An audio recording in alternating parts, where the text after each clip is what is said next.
চতুর্থ শ্রেণী বাংলাদেশ ও বিশ্ব পরিচয়। তো আজকে আমরা সমাধান করব, দেখো হচ্ছে এই ৬৯ পৃষ্ঠা এবং সমাধান করব হচ্ছে এই ৭০ পৃষ্ঠার প্রশ্ন। ঠিক আছে? তো পরবর্তীতে অধ্যায় ৯ এর ভিডিও দেখার জন্য অবশ্যই সাবস্ক্রাইব মাই চ্যানেল। তো দেখো আমাদের এখানে আছে টিক চিহ্ন। হ্যাঁ? তো টিক চিহ্ন সমাধান করব প্রথমে এবং বলে রাখি চ্যানেলটি সাবস্ক্রাইব করে দিতে, কারণ চ্যানেলটি সাবস্ক্রাইব করলে কিন্তু আমি ভিডিও আপলোড করলে অটোমেটিক তোমাদের ফোনে ভিডিওগুলো পৌঁছে যাবে।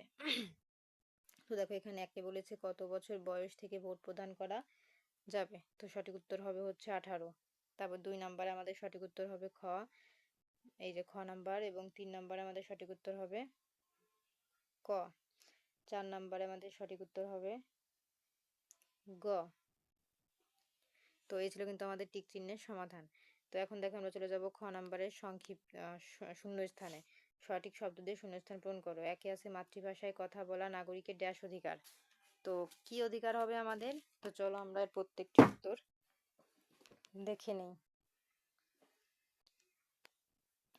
এই দেখো উত্তর হবে সামাজিক অধিকার। তারপরে সকল নাগরিকের স্বাধীনভাবে, উত্তর হবে স্বাধীনভাবে আয় করার অধিকার আছে। তারপর 3 নাম্বার যে কোনো উৎসব অনুষ্ঠানে একে অপরকে সহযোগিতা করব, তো এটা হবে উত্তর। তো দেখো আমাদের এই শূন্যস্থান কমপ্লিট। এখন আমরা চলে যাব গ নাম্বারে সত্য মিথ্যা। তো এখানে বলেছে সত্য হলে তার পাশে দন্তের স আর ও মিথ্যা হলে তার পাশে মি লিখো। যেমন এখানে বলেছে নির্বাচনে নাগরিক প্রার্থী হওয়ার বয়স 18 বছর। তো এটা কি সত্য? সত্য হলে আমরা দন্তের স লিখবো এবং মিথ্যা হলে মি লিখবো। তো চলো আমরা প্রত্যেকটি উত্তর দেখে নেই। এই যে দেখো আমাদের উত্তর, এই যে প্রশ্ন ছিল আর এই যে দেখো আমাদের উত্তর। এটা হবে মিথ্যা। হ্যাঁ, তাই মি দিয়েছি। তারপরে ভোট প্রদান নাগরিকের সামাজিক অধিকার, এটাও মিথ্যা, তাই মি হবে। আর ধর্ম পালন করার সামাজিক অধিকার, এটা সত্য, তাই দন্তের স হবে। ছুটি ভোগ করা নাগরিকের অর্থনৈতিক অধিকার, এটা সত্য হবে, তাই কিন্তু দন্তের স হয়েছে। তো দেখো আমাদের 69 পৃষ্ঠা কমপ্লিট। তো পরবর্তীতে চলে যাব 70 পৃষ্ঠায়। তো দেখো এখানে আছে আমাদের ডান বাম মিলকরণ।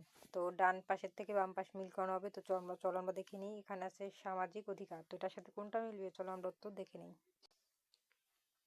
এই দেখো উত্তর, সামাজিক অধিকার হবে শিক্ষা লাভের সুযোগ, আর অর্থনৈতিক অধিকার হবে চাকরি পাওয়ার সুযোগ, আর রাজনৈতিক অধিকার হবে মত প্রকাশের সুযোগ। তো দেখো আমি কিন্তু তোমাদের কোনটার সাথে কোনটা মিলবে উত্তর আমি তোমাদের করে দেখিয়েছি। এখন চলে যাব আমরা নম্বরে সংক্ষিপ্ত প্রশ্নে।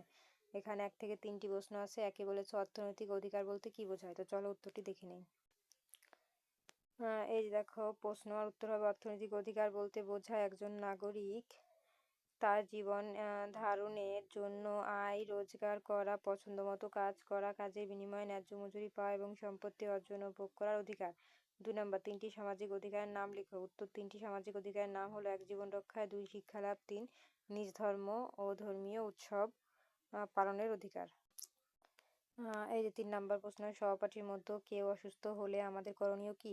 উত্তর, সহপাঠীর মধ্যে কেউ অসুস্থ হলে আমাদের করণীয় হলো তাকে দ্রুত প্রাথমিক চিকিৎসা দেওয়া ব্যবস্থা করা। তো ছোট করে লিখতে চাইলে এই করা পর্যন্ত লিখে দেওয়া। আর কেউ যদি বড় করে লিখতে চাও তাহলে লিখবা তাকে দ্রুত বাড়িতে বা হাসপাতালে নিয়ে যাওয়ার জন্য শিক্ষক বা বড়দের সাহায্য নেওয়া, তার খোঁজ খবর নেওয়া এবং সে যেন তাড়াতাড়ি সুস্থ হয় সেই কামনা করা। তো দেখো আমাদের সংক্ষিপ্ত প্রশ্ন কমপ্লিট। এখন চলে যাব আমরা চ নাম্বারের বর্ণনামূলক প্রশ্ন। এখানে 3টি প্রশ্ন আছে। 1 নাম্বারে বলা আছে কিভাবে সমাজ গড়ে ওঠে তা ব্যাখ্যা করো। তো চলো আমরা প্রত্যেকটি প্রশ্ন পড়ি ও উত্তর দেখি।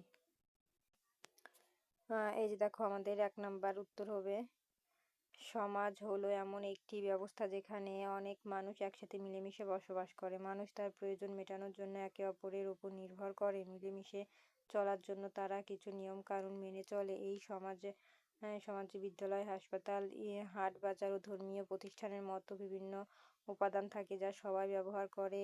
এইভাবে একে অপরের সহযোগিতা ও পারস্পরিক সম্পর্কের ভিত্তিতে সমাজ গড়ে ওঠে। এখন দেখো 2 নাম্বার প্রশ্ন।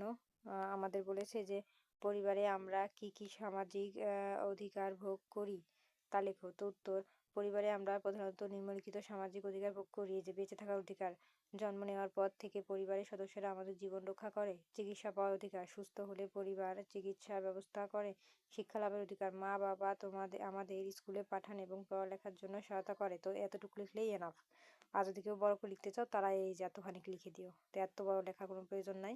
তোমরা যে এই শিক্ষা লাভের অধিকার পর্যন্ত লিখে দিলেই এনাফ। তো এখন দেখো আমাদের 3 নাম্বার প্রশ্নে বলেছে এই যে 3 নম্বর প্রশ্নে বলেছে, নাগরিক হিসেবে আমাদের কি কি অধিকার পাওয়ার সুযোগ রয়েছে বর্ণনা করো। উত্তর, নাগরিক হিসেবে আমাদের যেসব অধিকার পাওয়ার সুযোগ রয়েছে তা হলো: 1. বেঁচে থাকার অধিকার, আইনের আশ্রয় লাভ করার অধিকার, নির্বাচনে অংশগ্রহণ করার অধিকার, শিক্ষা লাভ করার অধিকার, ন্যায্য মজুরি পাওয়ার অধিকার, ধর্ম পালন করার অধিকার। তো দেখো আমাদের কিন্তু এটার উত্তর কমপ্লিট, ঠিক আছে। তো এটার পরে আমাদের আর নেই। তো পরবর্তীতে অধ্যায় 9 ভিডিও দেখার জন্য অবশ্যই সাবস্ক্রাইব মাই চ্যানেল, আর ভিডিওটি কে কোথা থেকে দেখছো অবশ্যই কমেন্টে বলো।